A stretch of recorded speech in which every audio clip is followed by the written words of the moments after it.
Today is the first video of my international student life series. Don't know what to call it yet. I think I'm just gonna go with that. I don't know, but we'll see. So before we start, can I just establish that my handwriting and my art isn't great. So I tried, y'all. So please be forgiving on that. Yeah. So I have put up a Instagram kind of question, and I asked, and even on Facebook as well, I asked some of you guys if you guys had any questions in regards to being an international student, or if there was any questions in general that you guys might have had. And I did receive quite a lot. Before we go into the legitimate questions, I would just like to point out my friends are a bunch of bots, because sent in some stupid questions, really, basically. So I received a bunch of questions like, are cookies delivered daily? Why are you gay? Thanks, Ian, thanks, that's my brother. Bring home some macarons. That wasn't even a question, my friend just wants them because I've been spamming my Instagram with them. I've developed an addiction here, guys. They're everywhere, and they're so cheap and they're so good. There's one really good place near my uni. I'll show you guys next time. My friend said, when can I go home? Never. No, I'm kidding. And when will I be as experienced as you? I don't know. I don't think you'll ever be as experienced as me, man, because you're a bot. Now we've gotten the stupid questions out of the way, let's go through a little bit more legitimate questions. Why did I start this series? So I started this series because when I was researching on how to be applying for all of this and how to get here, I didn't really find a lot of info on it. And especially my university international office was giving me bits and pieces of information every single time. I was just sent on a wild goose chase. So I did have to ask my friends for a lot of help, and he was very helpful, but he was also like, stop asking me. And yeah, so that's kind of the reason. So just to help out peeps and be as informative as I possibly can. So what can we expect from this, and what are you looking to achieve? Well, I would like you guys to expect a lot of stupidity from my end, because I am an idiot. So we're gonna have fun with that. And then I think you guys will be able to find a lot of helpful information in regards to being an international student and how to apply for certain things as well. And the scholarships and living expenses and stuff like that. So it will be very helpful, offer more insight, so you guys don't have a lot of things shattered like me when you guys get here. So yeah. Where are you from? Australia. Sydney, to be precise. How have I adjusted to their culture, and do people stare at me? Well, first of all, I apparently look so Korean that people freak out when I speak English. Second of all, as long as I don't open my mouth, I blend in. So it's really not that bad in my opinion. But their culture is taking me a little bit of time to adjust. There are a lot of things that I have not gotten used to. I know that seniority and age is a very, very serious and very big thing in their culture. So for me, obviously in Chinese culture, we greet all our aunties and uncles, and we greet everyone as well. But I've never ran up to someone and just straight up just 안녕하세요, bow straight away, or hi, and bow and stuff. So it was a very big thing for me to try and adjust to. They look at me and they're just right, she's not Korean, she doesn't know what the hell she's doing. So what kind of approach did they use to provide for international students to be able to speak the language? So my university basically was look, you're going to learn the language for 6 months, and then you're going to transition into your major.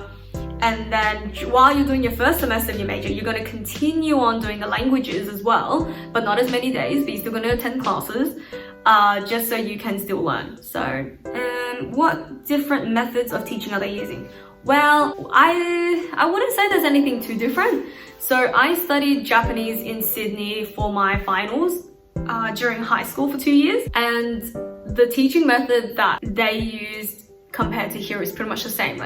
you have a textbook, you have prescribed work. It's like reading, writing practice, listening practice, speaking with, you know, classmates, flashcards and all that stuff, pop quizzes, exams, everything like that. The only thing different is that I would say most of, like, I'm going to use it as an example, but my Japanese class, my teacher spoke to me in English between our like actual practicing conversations and stuff, like explaining things, you know, all of that. Whereas my professors here, all they do is kind of, all of it's kind of in Korean, like 90% of the class is in Korean, and there's minimal English.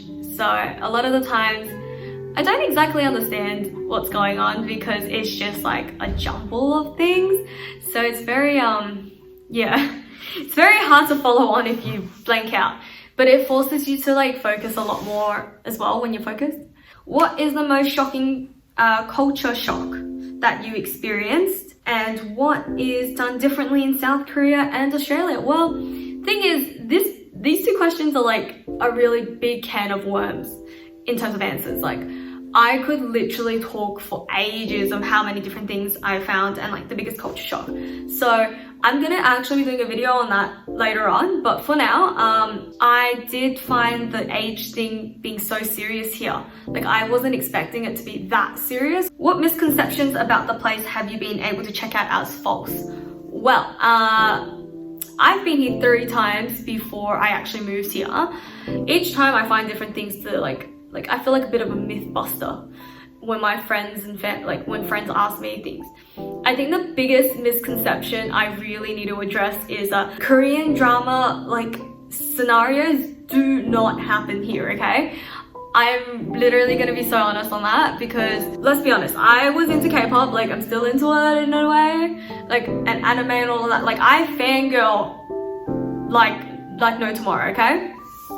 But I have not seen Korean oppa around here, and that probably is because everyone's got masks on, but like even so, when you sit down and like, you know, people take off their masks and stuff, they're not around, okay? Like, please don't come off the plane and be like, I'm gonna find my Korean oppa here. Yeah, please don't come here with that misconception, okay? Please, like, you know. But yeah, there is a lot of misconceptions, and I think that will be part of the other video that I'll make. So for now, I'm gonna leave that as it for it. How hard is it to study in a country where you're still learning the language? Well, like I said, it is pretty hard. It is pretty damn hard because I really don't like studying. Like, I'm gonna be really honest with you guys, I don't like studying. And my friends are like, look, you're not stupid, you're just lazy. I'm like, yeah, you guys don't have to tell me that. I know that I'm lazy, okay? I reckon it would be a lot easier if I actually put some effort into studying. So like, I've been putting like 30-40% effort. So if you guys are actually studying properly, it wouldn't be as hard, but it's only hard because I'm not putting any effort in. Are you scared to get into a romance for when the course finishes? I wouldn't say that romance was a thing that like on the top of my list in terms of fears. Like, I'm more scared like a clown's gonna jump out, or like that someone's gonna tell me one of the buildings at school is haunted. Like, that's probably my bigger fear. Yeah, and also making more friends and then they're all leaving me really hella soon. So yeah, like I'm very heartbroken the fact that my friends are leaving in like a month. Yeah, and then my other friend's leaving in January, so gonna be all alone. Yeah, like if it happens, it happens, but it's not on the top of my list. And I feel like if it was to happen, especially at the end of my course, then by then I should be mature enough to be able to work something out. Like, by then it should be fine to be able to accept it. If it happens, I'll let you guys know, you know? What made me want to become an international student? So these are all in random order because I just took screenshots of them and I kind of am just going through them on my laptop right now. But well, I wanted to become an international student mainly because when I was studying in Oz, there wasn't things that particularly spoke out to me as in something that I was completely passionate about. So I absolutely love history, like archaeology and stuff. And I absolutely love, you know, languages and even nutrition. Like, there were so many options for me, but they never felt like something that I was truly drawn to in the sense of like I wanted to study and graduate and everything like that.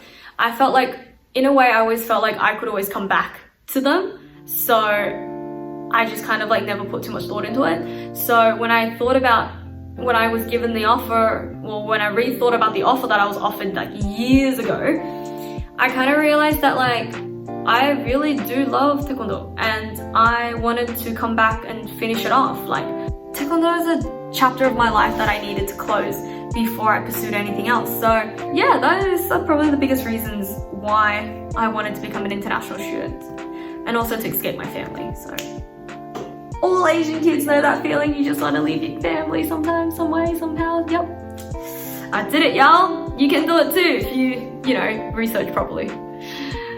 I will go through that shit with you guys. So what pastime and hobbies are here and what makes the country unique? Well, one of the big pastime like hobby things I've noticed is like a lot of students really like going to cafes and studying, which I think is really nice because the ambience in cafes are quite like chill, so the atmosphere is really nice. So yeah, that's one big thing. But also like karaoke and internet cafes. So karaoke is narebang, so they go to like narebangs a lot, and then PC bang. Yeah, so which is like internet cafe. They go to that so much and there's so many around that like it is crazy and it's so cheap. But anywho, that's pretty much all the questions that I have received, because a lot of them were the same questions, so it was like I don't want to answer the same question like 8 times or something. So but yeah, that's pretty much the general group of questions that I received, and yeah, they were really fun. So if you guys have any other questions or like messages or anything like that you guys want to let me know, drop a comment or send me a Facebook message or an Instagram message. I will make sure to link them this time. I've just been leaving the names in the description box, but I will put the proper links there from now on. And yeah, I hope you guys enjoyed this. This is the first of many international student videos to come. Yeah, so I hope you guys enjoy these videos, and I would love to hear back from you guys. Don't forget to like and subscribe. Also check out Facebook and Instagram as always.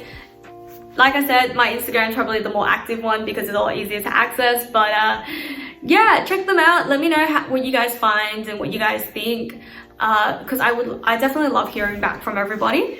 So yeah, it keeps me sane a little bit.